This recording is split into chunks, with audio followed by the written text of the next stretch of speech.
there, thanks for joining me today on this live. Today we're going to be discussing the implications of running your catering business from home. So anybody who follows us knows that we have just recently finished completing a 5-part series, environmental health series, in terms of kind of top tips from Astral Hygiene to make sure that you are getting a good relationship with your environmental health officer and are adhering to all the guidelines, and there's some kind of top tips. So in the 5-part series we discussed, the first part was colour coding your zones, the second part was the correct way to wash and sanitise your dishes, the third part was sanitising your surfaces and kind of high touch points effectively with appropriate chemicals. The fourth was appropriate hand washing, hand wash sinks and soaps and cross-contamination. And the fifth is kind of the best way to engage with your environmental health officer and develop a really good relationship with them. So today we have actually been approached by one of our followers to answer a specific question.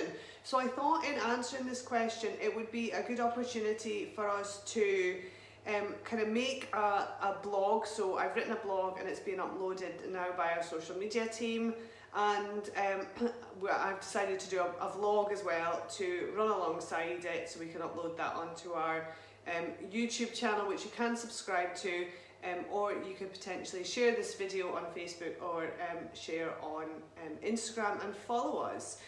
So let's cut straight to it. So the question that we had from our followers was, our environmental health officer had recommended that she installs a kind of an unusual system for a hand washing sink. So during my environmental health series I discussed the requirements in a commercial kitchen for separate sinks. So just in brief. So the environmental health like to see in a commercial kitchen a double sink system. Double sink, so a big 20-litre sink this side and a big 20-litre this side, and then a draining board. So in this sink, in the first sink, it would be 20 litres of water with some washing up liquid of some sort. I've linked this liquid here. This is an eco-friendly one which comes in a quite convenient squirty bottle. It's a good one. It all comes with the material safety data sheets, which you do need if you're running a business from home or running a commercial kitchen. You can't really go and use Fairy because you can't get your hands on the material safety data sheets, which is a legal requirement to have on your premises. So this one is quite bubbly, it cuts through all the grease. So in this sink you need a solution of washing up liquid which will cut through the grease, get rid of the soil. And then in the second sink you would need a chemical concoction which will sanitise your dishes. So we sell this one here, it comes in 5 litres. This is Celtic Bacterial.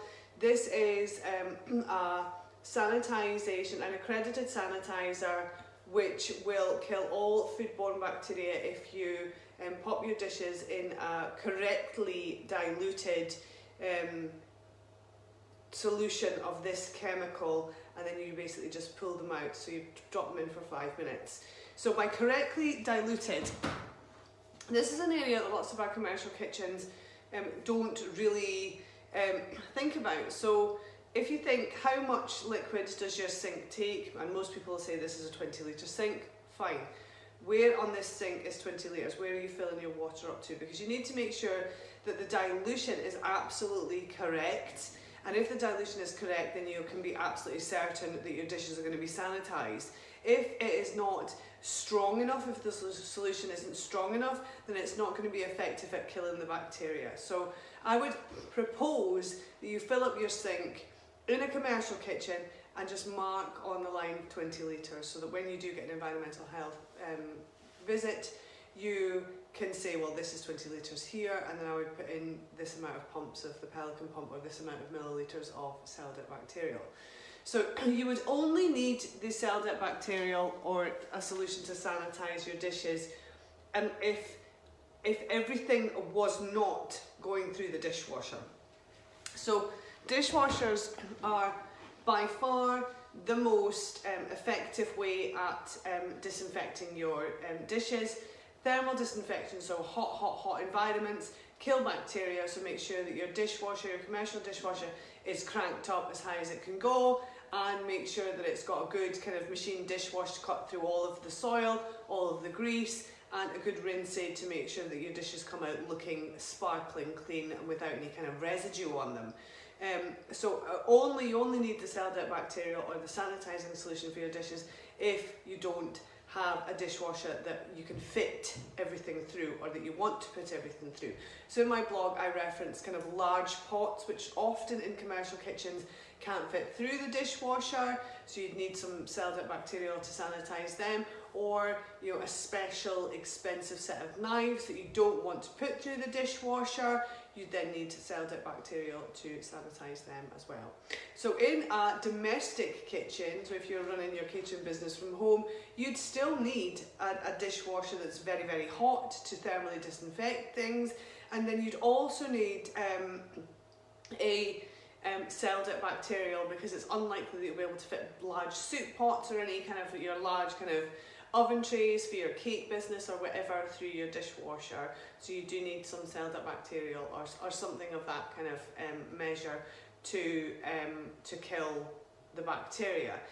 Please do make sure that when you are buying a sanitizer that goes in water, that it's not saying that it's BSEN 1276, because BSEN 1276 is bacteria kill on a hard surface. So in water isn't a hard surface. There's lots of people that still believe that that is the case, but that to me is just not, doesn't make sense.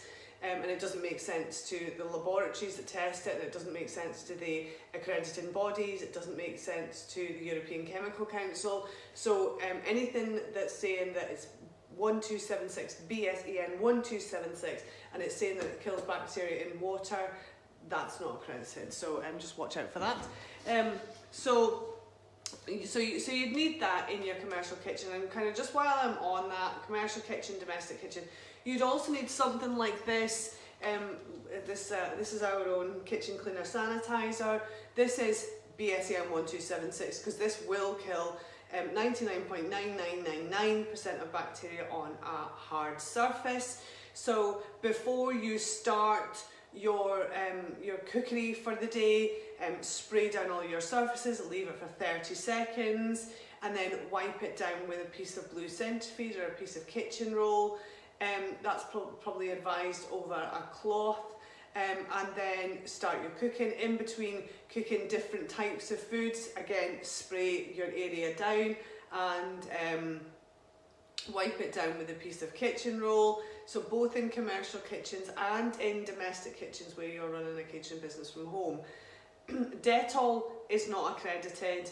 Anything that says tested against BSEN 1276 isn't accredited, because I mean, I could test this against BSEN 1276, it would fail, but I could test it against it. So you need to be very clear about what it is that that you're using. So make sure that you're using something accredited.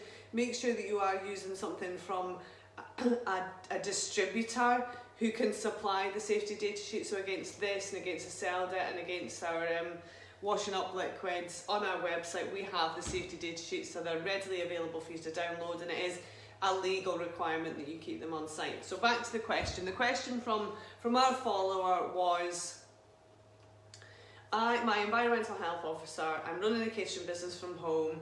I've obviously only got one sink in my domestic kitchen. In commercial environments, it is advocated that there is a double sink and a hand washing sink, and that is to avoid cross-contamination, to encourage hand washing, to make sure that the soap that's going off your hands isn't going into your sanitising solution or your dishwash solution, because we don't want to be mixing chemicals, because we're not chemists, you're not a chemist, I'm not a chemist, so we don't want to be mixing chemicals. And also it just kind of encourages hand washing as a matter of course. and you don't want to be getting in the way of the KP, etc. So when environmental health give advice, guidance, they like to make it as broad brush as possible. So they like to make it applicable for all kind of environments so that it can't be misinterpreted. So in this instance, this lady runs a cake business from her home, and the environmental health officer has said, fine, I appreciate you don't have a double sink, you don't have a hand washing sink.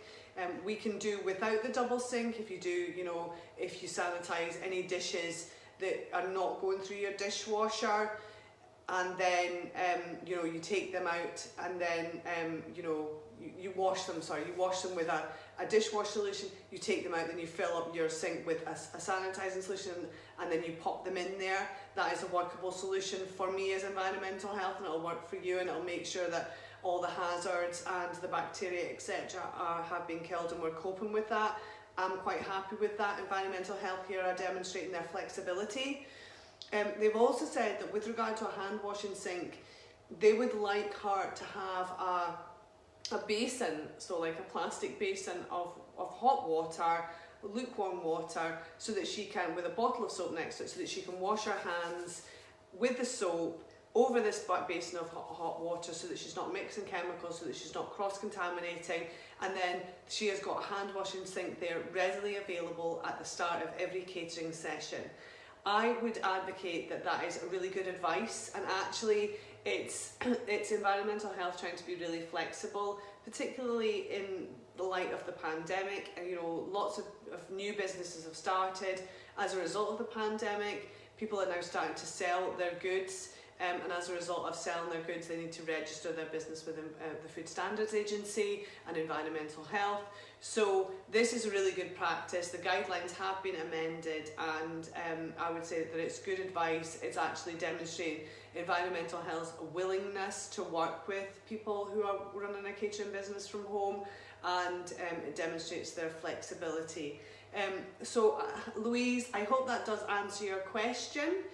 Anybody else, if anybody else would like me specifically to drill down and answer a specific question of theirs, then drop us a note, contact us through Facebook, comment on this. If you could please share this and share the free advice and guidance and the content that I share with everybody, that would be very much appreciated. And any questions, I would of course love to answer. Follow us on Facebook, follow us on Instagram, and subscribe to our YouTube channel. Thanks so much. Bye.